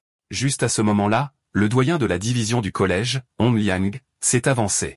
Il a expliqué que les donjons de classe D sont très dangereux et normalement destinés aux élèves du secondaire qui ont atteint la classe D ou plus. Impassible, Bei a rétorqué que les règles de la simulation de combat permettent aux élèves de choisir leur propre niveau. Il a poursuivi en disant que le but de l'école est de trouver des talents exceptionnels pour la guilde divine, et que les critères pour un tel talent incluent le courage et la force. Bei a ensuite demandé si le doyen avait vraiment l'intention de lui refuser la possibilité de démontrer ses qualités. Acculé par la logique de Bei, le doyen Hong Liang a légèrement cédé, mais a présenté un nouveau problème. Tous les donjons doivent être entrés en équipe. Bei a immédiatement répondu qu'il pouvait le faire seul. Cela a mis le doyen en colère qui a déclaré que l'entrée en solo est interdite par les règles de l'école pour assurer la sécurité des élèves. Alors que la situation était dans une impasse, Kui-in a levé la main et a annoncé avec assurance qu'elle choisirait également le donjon de classe D, son visage semblant déterminé. Le doyen Hong Liang, visiblement agité, a remis en question la décision de Kui-in, lui demandant si elle avait perdu la tête et s'inquiétant de la façon dont il affronterait son père si elle avait des ennuis. Kui-in a tenu bon, expliquant qu'elle voulait également le score le plus élevé possible et qu'elle était impatiente de tester ses capacités. Avec un clin d'œil confiant, elle s'est tournée vers Bei et a proposé de faire équipe. À son grand étonnement, Bei a refusé catégoriquement, disant qu'il prévoyait de nettoyer le donjon tout seul. Avant que Kui-in ne puisse réagir à un nouveau rejet, le professeur est intervenu, plaçant une main sur leurs deux têtes. Il a déclaré que le refus de Bei n'était pas valide, les obligeant à former une équipe. Le doyen, soupirant de frustration, a accepté à contre-cœur, marmonnant à quel point les nouveaux étudiants étaient devenus arrogants. Le professeur a ensuite souligné un nouveau problème. Étant donné que leur équipe n'avait que 2 personnes tentant un donjon dangereux, il était peu probable que des élèves seniors se portent volontaires pour les superviser. Juste au moment où il semblait que leur défi était impossible, une main s'est levée du groupe des aînés. Un jeune homme charismatique s'est avancé avec un sourire charmant, déclarant que les fleurs de la patrie ont toujours besoin de quelqu'un pour les protéger. L'expression du professeur s'est transformée en soulagement, et il a dit aux volontaires qu'avec lui là, il pouvait enfin se reposer tranquillement. Kui-in, maintenant à côté de Bei, a reconnu l'aîné qui s'était porté volontaire. Elle a dit à Bei qu'il s'appelait Xiling et a mentionné qu'il avait failli rejoindre la prestigieuse équipe ultime de l'école. Alors que Xiling s'approchait d'eux avec un sourire narquois, Bei se demandait qui était cette personne et ce qu'était même cette équipe. Quand Xiling était devant lui, Bei a simplement déclaré qu'il n'avait jamais entendu parler de lui. Ce commentaire a amusé Xiling, qui s'est dit que Bei n'était qu'un pan ignorant, désireux de se montrer sans comprendre ses limites. Avec l'équipe finale prête, le professeur s'est adressé à tous les élèves. Il a annoncé que les équipes étaient assignées et que la simulation de combat commençait officiellement, créant un grand portail rougeoyant. Il a expliqué que leur progression dans les donjons serait diffusée en direct par des drones professionnels, surveillant chacun de leurs mouvements. Avec un dernier mot d'encouragement, il les a exhortés à faire de leur mieux et à voir qui obtiendrait le score le plus élevé. Alors que les élèves se préparaient à entrer, Bei regarda droit devant avec une détermination intense. L'Académie des éveillés a été établie sur le site d'une immense grotte de démons conquise.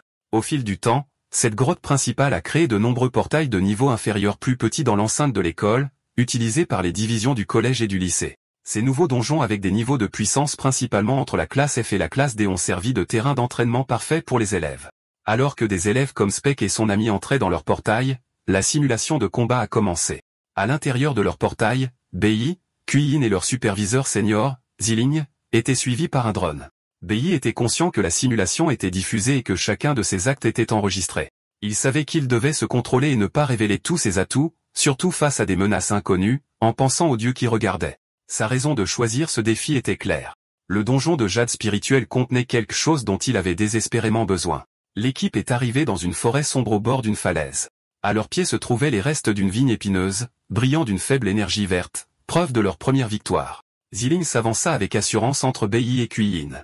Il leur dit de ne pas s'inquiéter car il les protégerait, se vantant d'avoir de l'expérience dans le nettoyage de donjons de classe D, même non scellés, avec d'autres puissants éveillés. Alors qu'ils s'enfonçaient dans la forêt, Kui-in demanda à Xiling quelle était la force des monstres dans un donjon de classe D. Il expliqua que leurs niveaux vont de E5 à D5. Cependant, comme les donjons de l'école ont leur bête la plus forte scellée, il était peu probable qu'ils affrontent un véritable monstre de classe D, et il n'y aurait pas de boss. Il ajouta avec un sourire qu'il ne devait pas sous-estimer les monstres de classe de haut niveau car leur puissance d'attaque et leur vitesse peuvent être élevées. Il leur rappela qu'en tant que nouveaux étudiants, ils n'étaient encore que des petits poissons, et Kuei-in acquiesça en signe de compréhension. Ziling se tourna ensuite vers Kuei-in, promettant de trouver des monstres de bas niveau pour qu'il puisse gagner des points et lui assurant qu'il ne la laisserait pas se blesser. Alors qu'il parlait, il remarqua que Bei s'était éloigné, une étrange aura verte brillant autour de lui. Xilin s'arrêta, perplexe face à l'action de Bei. Il cria, avertissant Bei de ne pas courir si loin au cas où il mettrait un monstre en colère. Bei s'arrêta et se retourna, disant carrément à Xilin qu'il faisait trop de bruit, ce qui laissa le seigneur sans voix. Avec un sourire confiant et des yeux brillants, Bei dit à Xilin de rester en retrait car son aide ne serait pas nécessaire. Ziling et Kuei-in ne pouvaient que regarder Bei continuer d'avancer, prenant la tête. La vue passa à la caméra de diffusion en direct, montrant le trio alors que la diffusion officielle de la simulation de combat de cette année commençait. De retour à l'académie, de grands écrans étaient installés pour que les étudiants et le personnel puissent regarder les diffusions en direct de la simulation de combat, montrant la progression des équipes dans les donjons. La scène se déplace ensuite vers une pièce privée avec une plaque sur laquelle on peut lire l'équipe scolaire ultime. À l'intérieur, un jeune homme aux cheveux verts, le vice-capitaine de l'équipe, était en communication téléphonique. Il exhorta la personne qu'il appelait capitaine à regarder l'émission, mentionnant que c'était intéressant cette année. Avec un sourire narquois, il souligna qu'un étudiant de première année avait choisi de défier un donjon de classe D. Une voix de femme répondit, son visage caché dans l'ombre, demandant à quelle profession l'étudiant s'était éveillé. Le vice-capitaine expliqua que c'était la partie la plus fascinante.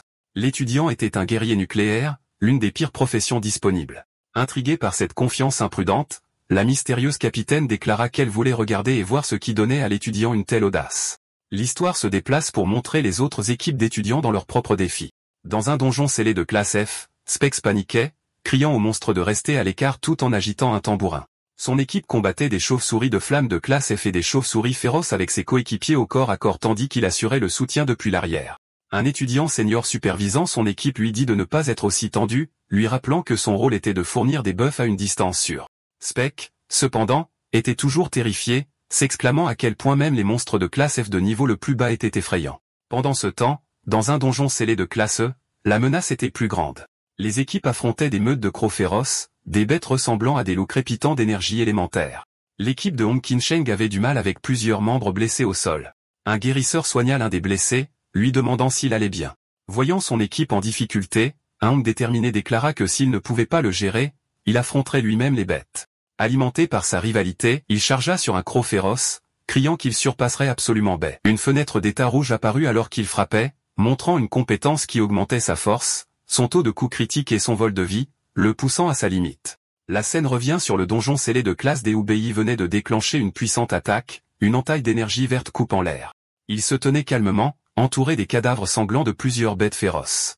Les notifications du système confirmaient ces tueries, chaque monstre de classe lui accordant 30 points d'expérience. Ses coéquipiers, Ziling et Kuei-in, regardaient à distance avec incrédulité, leur superviseur bégayant en demandant comment Bei avait pu faire cela. Avant qu'ils ne puissent répondre, une nouvelle menace apparut. Deux énormes monstres araignées à plusieurs yeux rampant vers eux. Impassible, Bei expliqua simplement à Kuei-in que les monstres ici étaient scellés et n'avaient que la moitié de leur puissance, c'est pourquoi ils n'étaient pas trop difficiles à manipuler. Kuei-in, toujours émerveillé en le regardant manier la grande lame du coffre-fort de son père, fit valoir que même à mi-force, il avait combattu de nombreux adversaires à la fois. Elle admit qu'elle était encore loin d'atteindre son niveau. Alors qu'il se tournait pour faire face au prochain défi, Bei lui dit qu'il était inutile de se comparer aux autres. Avec une expression calme et concentrée, il lui conseilla de se concentrer sur son propre amélioration. Amusé par les paroles directes de Bei, Kuei-in sourit vivement, serrant son grimoire alors qu'elle déclarait qu'elle ferait de son mieux. Ziling, cependant, regardait de côté avec un froncement de sourcils, fulminant que ce junior arrogant volait la vedette. Il s'avança, essayant de réaffirmer son autorité en rappelant à Bei qu'il s'agissait d'un donjon de classe D et qu'il ne devait pas devenir trop confiant. Tapant les cheveux de Bei avec condescendance, Ziling reconnut que sa performance était bonne pour une première fois, mais l'avertit que ce donjon avait 3 cavernes et ne serait pas si facile. Il commença à donner des conseils tactiques, ordonnant à Kuei-in de s'occuper des monstres de la droite. Sans pause, Bei l'interrompit, déclarant qu'il prendrait le côté gauche, laissant Xiling énervé et ignoré. L'équipe se tenait maintenant dans une grande caverne avec les corps de bêtes vaincus. Devant eux, le chemin se divisait en 2 tunnels, et à l'extrémité de la caverne, un énorme seau magique rougeoyant pulsait. Alors que BY l'ignorait et parlait directement à Kuei-in, la frustration de Xilin grandit. BY demanda à Kuei-in si elle pouvait gérer seule les monstres de niveau inférieur sur le chemin de droite. Mis à l'écart, Xilin ne pouvait que regarder, pensant à quel point ce junior était irrespectueux. BY expliqua à Chi-in que le but de la simulation était de tester leurs capacités individuelles, et qu'elle devait prouver sa propre force. Il lui posa ensuite une simple question. Ne voulait-elle pas obtenir une bonne note? C'était toute la motivation dont Kuei avait besoin. Son expression devint ferme alors qu'elle déclara qu'elle comprenait et qu'elle pouvait le faire. Le plan étant établi, BY emprunta seul le chemin de gauche, tandis que Kuei-in et Xialing prirent la droite. Regardant le dos de BY alors qu'il partait, le visage de Xialing se tordit de rage. Marmonnant une malédiction, il décida que si BY ne voulait pas apprendre la manière facile, il devrait recevoir une leçon de la manière difficile. Dans un éclair de lumière dorée, il invoqua un arc brillant, ses intentions devenant clairement malveillantes. De retour dans la salle de visionnage, les enseignants et les étudiants regardaient avec étonnement le flux en direct de BY. Des captures d'écran des images du drone le montraient abattant à lui seul des hordes de monstres de classe E. Un spectateur s'exclama qu'il était incroyable de voir combien de bêtes BY avait déjà vaincu. Un enseignant demanda quel était son niveau actuel, et un autre répondit que son rapport officiel le répertoriait toujours comme 1, bien que son niveau réel ne soit pas clair. Le groupe devina qu'il devait être au moins E3, voire même E4 maintenant. Pendant ce temps, BY affrontait les araignées géantes sur son chemin. L'enseignant qui avait supervisé la cérémonie d'éveil expliqua à ses collègues que la décision de BY d'envoyer Kuei-in à droite n'était pas aléatoire. Il avait intelligemment observé les correspondances élémentaires, en voyant l'utilisatrice d'éléments de fleurs, Kuei-in, affronter les monstres d'éléments stellaires, lui donnant un avantage naturel. L'enseignant loua les décisions intelligentes et la conscience tactique impressionnante de BY, même pendant un test à haute pression. Se rappelant la promesse de BY de ne pas le décevoir, l'enseignant sourit avec fierté, réalisant que le garçon ne faisait pas que se vanter. Il regarda l'écran avec intérêt, se demandant ce que son élève ferait d'autre. La scène confirma ensuite l'analyse de l'enseignant du point de vue de BY. Il avait en effet remarqué plus tôt que les bêtes stellaires venaient surtout de la grotte de droite. Sachant qu'elles étaient également d'un niveau inférieur, c'était le défi parfait pour Kuei-in qui avait l'avantage élémentaire. Suivant son chemin, Kuei-in se retrouva face à un monstre massif ressemblant à un scarabée avec des marques violettes brillantes. La créature chargea férocement sur elle. Réagissant rapidement, elle frappa le sol avec sa main et lança un sort en criant mur de vigne. D'épaisses vignes épineuses jaillirent de la terre, enveloppant le monstre et le retenant. Malgré le succès du sort, le visage de Kuei-in montrait un grand effort et de la détermination alors qu'elle préparait sa prochaine attaque, criant pour une autre vague. Avec un autre cri féroce, Kuei-in ordonna aux vignes épineuses de se resserrer. Elles serrèrent le monstre scarabée massif, écrasant sa carapace, tirant du sang et infligeant un effet de poison mortel. La créature tomba, vaincue. Une notification du système confirma qu'elle avait réussi à tuer le Starbug de classe E et lui attribua 30 points d'expérience. Kuei-in serra le poing en signe de triomphe. Son visage s'illumina de fierté alors qu'elle s'exclamait qu'elle l'avait encore fait. Depuis l'entrée de son propre chemin, BY avait observé ses progrès. Il remarqua que les mages, même au niveau de la classe E, ont déjà leurs compétences de classe de base. Dans le cas de Kuei-in, c'était la capacité de créer un mur empoisonné en utilisant des plantes, une compétence connue sous le nom de mur de vigne. BY était vraiment impressionnée. Pour sa première fois dans un donjon, elle était très calme face à des monstres plus forts qu'elle. Elle avait également le sens tactique d'utiliser sa compétence de mur non seulement pour la défense, mais aussi pour piéger le monstre et créer une zone de mort plus petite. Il en conclut qu'elle avait définitivement un talent naturel pour le combat. Après avoir confirmé qu'elle pouvait gérer son côté, BY tourna toute son attention vers le seau rougeoyant massif au bout de sa caverne. Des flammes de 5 éléments différents scintillaient autour de lui, et il pensa que les monstres scellés de classe D du donjon devaient être derrière lui. Avec Kuei-in gérant les bêtes sur son chemin, il était libre de se concentrer sur son propre objectif plus dangereux. Alors qu'il approchait du seau, BY réfléchit à sa stratégie. Il était convaincu qu'il pouvait obtenir un score élevé tout en cachant sa véritable force, même avec les drones diffusant chacun de ses mouvements. Cependant, il devait planifier soigneusement sa prochaine étape, surtout avec un seau aussi puissant devant lui. Pendant ce temps, regardant depuis l'entrée du chemin de Chi-in, Ziling était furieux. Il n'arrivait pas à croire le culot de ces juniors qui ignoraient complètement son autorité, décidant que s'ils étaient si confiants, il leur montrerait un vrai défi. Ses yeux tombèrent sur le seau magique dans la caverne principale. En un instant, il apparut derrière Kuei-in en tirant son arc doré. Il visa non pas un monstre, mais le sol devant elle. Avec un sourire malicieux, il déclara qu'il devrait essayer ça et libéra une flèche de lumière brillante. La flèche frappa la terre avec une force explosive, manquant de peu Kuei-in, mais creusant un trou profond et sombre dans le sol. Kuei-in se retourna, confuse par l'attaque soudaine. Xiling, faisant semblant d'être innocent, demanda nonchalamment pourquoi elle avait esquivé, affirmant qu'il essayait juste de l'aider en ajoutant un buff. Mais du nouveau trou, un grognement menaçant résonna et la forme brillante d'une créature massive émergea. Avant que Kiya ne puisse réagir, un féroce lion à 2 têtes bondit du gouffre, chargeant sur elle à une vitesse terrifiante. Une fenêtre du système identifia la bête comme un lion violent à 2 têtes de classe D de niveau 11. L'apparition soudaine d'un monstre décellé aussi puissant laissa Kuei-in figé de terreur. Sentant la soudaine montée d'énergie démoniaque puissante, BY se retourna immédiatement, son attention attirée par le bruit sur le chemin de Kuei-in. Le lion à 2 têtes, maintenant complètement sorti, rugit alors que son corps éclatait en flammes. Réagissant par instinct, Kuei-in jeta ses mains en avant, essayant désespérément de retenir la bête avec ses vignes épineuses. Cependant, le feu intense du lion était trop puissant, brûlant et cassant facilement les vignes. Son chemin dégagé, la bête se jeta, ses mâchoires massives grandes ouvertes et prêtes à la dévorer. Figé de terreur, Kuei-in ne pouvait que penser que c'était fini. À une distance sûre, Xiling regardait avec un sourire cruel, tirant son arc une fois de plus comme pour ajouter au chaos.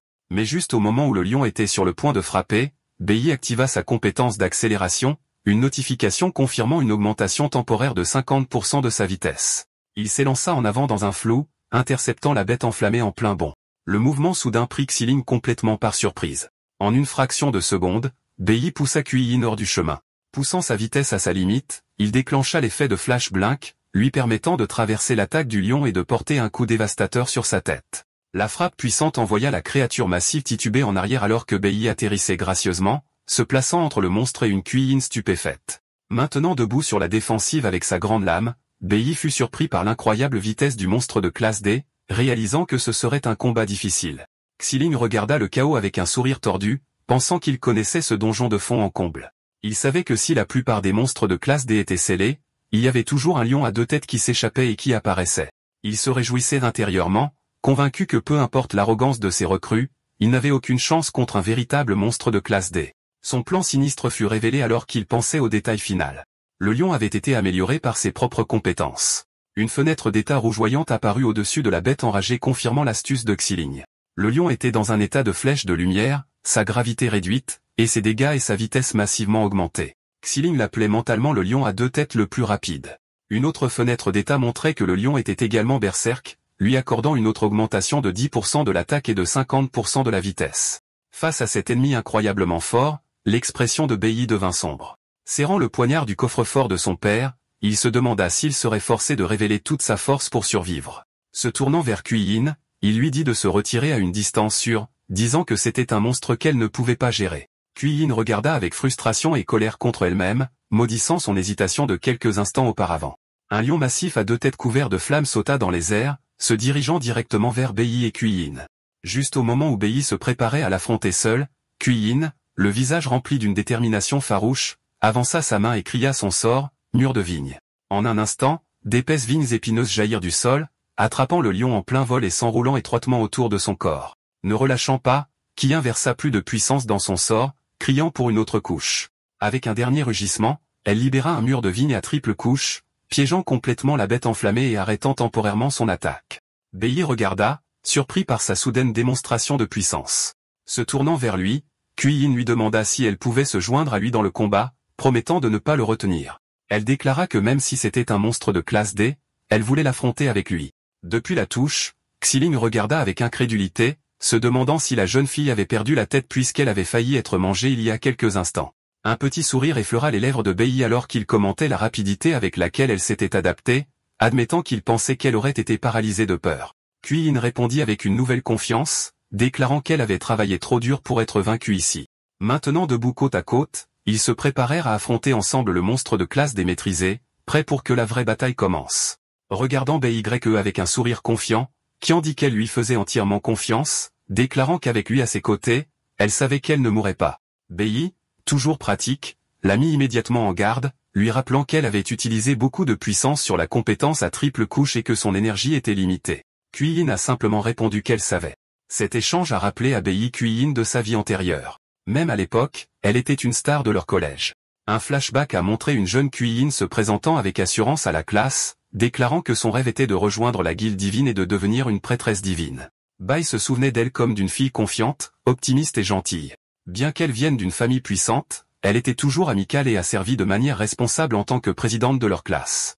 Il l'avait perdue de vue plus tard dans sa vie passée et supposait qu'elle vivait une vie ordinaire, mais dans cette chronologie, il savait une chose avec certitude. C'était quelqu'un en qui il pouvait avoir confiance. Avec cet allié fiable à ses côtés, Bei était sûr de pouvoir réussir l'évaluation tout en cachant la véritable étendue de ses pouvoirs. Cependant, Xilin, regardant depuis la touche, s'est moqué de leur nouveau travail d'équipe. Il ricana, pensant qu'ils étaient fous de croire qu'ils pouvaient gérer la bête, soulignant que le mur de vigne ne la retiendrait pas plus de quelques secondes. Le vrai combat n'était pas seulement une question de confiance, pensa-t-il avec colère, convaincu qu'avec leur peu de force, ils n'avaient aucune chance contre le monstre de classe D amélioré qu'il avait déchaîné. Avec un sourire cruel, Xiling décida d'attendre. Il les laisserait se débattre et échouer, et ce n'est que lorsqu'ils seraient assez désespérés pour implorer son aide qu'il interviendrait. À ce moment-là, il leur donnerait une dure leçon sur le respect de leurs aînés. Au moment où cette pensée lui traversa l'esprit, le lion à deux têtes laissa échapper un dernier rugissement terrifiant et, avec une énorme poussée de puissance, brisa complètement les vignes qui le retenaient.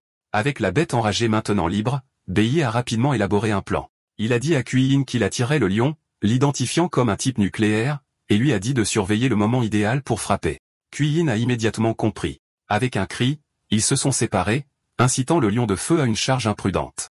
Bei savait que puisqu'il avait été celui qui l'avait blessé, la colère de la bête serait entièrement concentrée sur lui. Il a délibérément conduit la créature enragée vers une grande étendue d'eau au bord de la caverne. Sans hésitation, il a plongé, et le lion, aveuglé par sa fureur, a plongé juste après lui.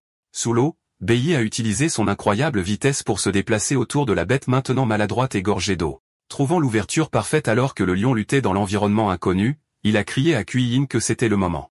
Répondant instantanément à un signal, Kuei-in a lancé son sort de mur de vigne. Juste au moment où le lion émergeait de l'eau, la bête trempée, son oregon ardent, était complètement piégée par les vignes épineuses. Il rugit de frustration, mais sa puissance était clairement réduite. Avec un regard de concentration féroce, Kuei-in a ordonné aux vignes de se resserrer. Le plan a parfaitement fonctionné. L'eau avait neutralisé les capacités ardentes du lion et perturbé son noyau nucléaire. Les notifications du système ont confirmé que ses états berserk et nucléaires avaient échoué, le laissant empoisonné et incapable de se libérer. Alors que Bei émergeait de l'eau et atterrissait sur le rivage à côté d'elle, il tenait avec assurance sa grande lame prête. Il a déclaré que la bête ne pouvait plus s'échapper, et qu'il était temps pour eux de mettre fin au test et de revendiquer le score le plus élevé. De sa cachette, Xiling regarda la scène, le visage plein d'incrédulité. Il ne pouvait pas comprendre comment une seule couche de vigne avait piégé le puissant lion, d'autant plus qu'il aurait lui-même lutté contre la bête, et il avait même renforcé sa puissance. Il ne pouvait que fixer et maudire de frustration. Pendant ce temps, de retour dans la salle de visionnage, les enseignants et le personnel analysaient la brillante stratégie. Un instructeur a expliqué la logique simple. Attirer le lion de type nucléaire dans l'eau a annulé ses compétences de base tout en renforçant les capacités de type fleur de Kuei-in. Le professeur de Bei l'a félicité pour ses excellentes réactions et son leadership, notant comment il a utilisé des contre-éléments de base et le travail d'équipe pour vaincre un monstre beaucoup plus fort. Le personnel a conclu que la première place était maintenant décidée.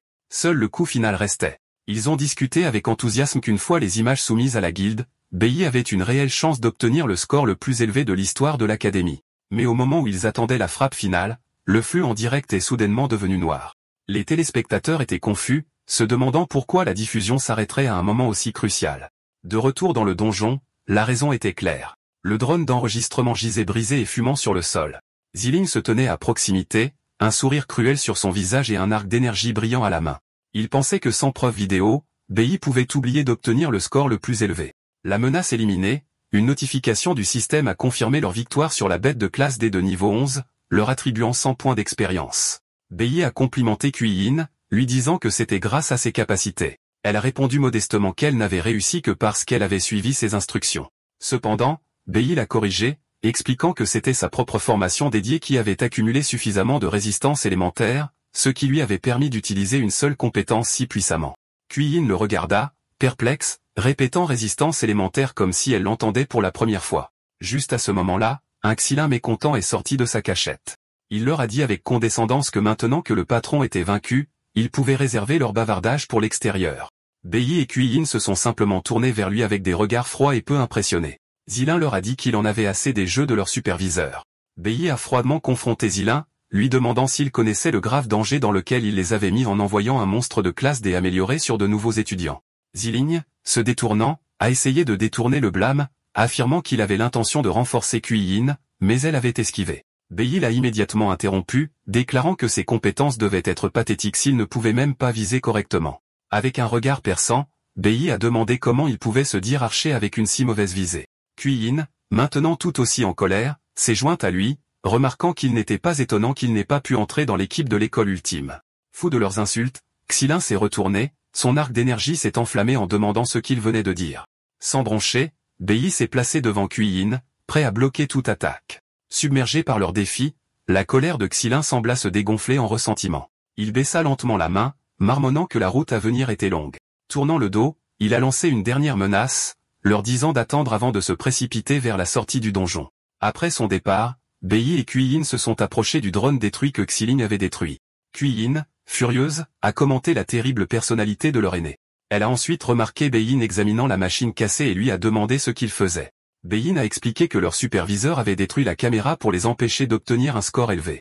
Comme personne ne pouvait les voir, Xiling devrait partir et obtenir un nouveau drone. Bei a ensuite souligné que tous les autres étaient loin dans leur propre donjon, ce qui leur donnait beaucoup de temps. Avec un petit sourire calculateur, Bei a fait remarquer que Xiling leur avait en fait rendu service. Il avait maintenant la chance parfaite de faire le reste des choses qu'il avait prévues. Kui-in ne pouvait que le regarder avec une grande confusion en lui demandant ce qu'il voulait dire et ce qu'il prévoyait de faire. Bei a ramené Kui-in vers la caverne centrale, s'arrêtant devant l'énorme seau rouge palpitant qui retenait les monstres les plus puissants du donjon. Se tournant vers elle, il lui a demandé si elle pouvait promettre de garder secret ce qui allait se passer, ajoutant avec un sourire que personne ne la croirait de toute façon. Kui-in, confuse et alarmée, balbutia en lui demandant ce qu'il comptait faire. La scène est ensuite revenue à la confrontation dans la ruelle entre Bei et Hong Tianxin. Le marché de Bei a été révélé. En échange de l'aider à devenir plus fort, Hong devait lui donner la pierre de démon décellante que son oncle, le doyen, possédait. De retour dans le présent, Bei tenait cette pierre, un cristal scintillant avec des runes lumineuses. Il a ensuite révélé son véritable objectif audacieux. Il allait utiliser la pierre pour déceler complètement le donjon de jade spirituel. Il plaça le cristal sur l'autel central, et une puissante énergie rouge foncée commença immédiatement à tourbillonner autour de lui. Kui-in paniqua, criant qu'il ne pouvait pas faire ça. Elle lui rappela que c'était un donjon de classe D, et que s'il brisait le sceau, tous les monstres de haut niveau seraient libérés en même temps. Alors que l'énergie sombre s'intensifiait, menaçant de briser le sceau, Bei lui dit calmement de ne pas s'inquiéter, expliquant que le pouvoir du monstre serait toujours en partie supprimé par l'énergie restante du sceau. Kui-in n'était pas convaincu, arguant que même ainsi, il était impossible pour eux deux de gérer autant de monstres de classe D. Il ne faudra pas 2 personnes, déclara calmement Bei. Alors qu'il parlait, un bracelet de fil rouge à son poignet commença à briller, et une puissante aura de feu éclata autour de lui. Kui-in ne pouvait que fixer, balbutiant sous le choc total en assistant à l'impossible.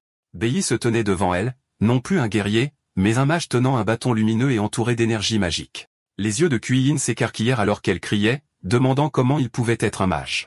D'accord, c'est la fin de l'histoire. Merci d'avoir regardé. À la prochaine.